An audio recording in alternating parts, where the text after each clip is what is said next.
Untuk meningkatkan mutu dari tenaga pendidik atau dosen pada perguruan tinggi swasta dan sebagai salah satu program nasional, saat ini telah dilakukan sertifikasi dosen di seluruh Indonesia.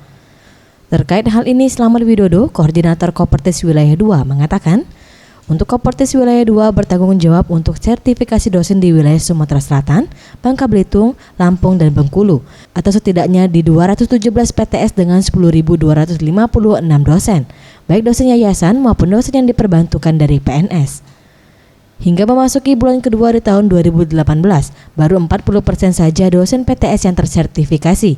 Pihaknya optimis akhir tahun 2018 ini, 100% dosen di seluruh PTS yang ada di bawah pertanggungjawaban Kopertis Wilayah 2 dapat tersertifikasi. Hal ini demi meningkatkan mutu pendidik maupun lulusan PTS. Dan itu ada sekitar 10.256 dosen. Kalau di sertifikasi kita masih sedikit sekali, artinya bukan sedikit, artinya sekitar 40% dari yang ada itu.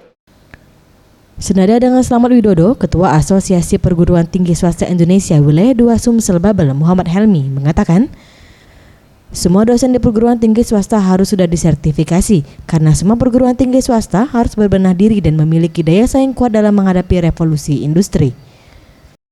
Maka itu sudah program nasional, harus wajib baik di negeri maupun di swasta harus punya sertifikat profesi yang akan tertera di dalam sertifikat. Tim Liputan Sriwijaya TV.